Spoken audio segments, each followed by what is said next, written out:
At least 40% of people who are in this program today were telling me that they're single and they want to marry a man who is a provider and protector.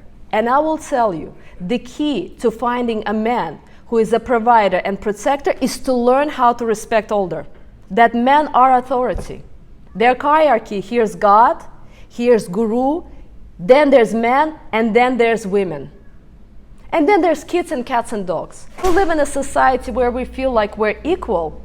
Men will never feel the desire to protect you and to provide for you.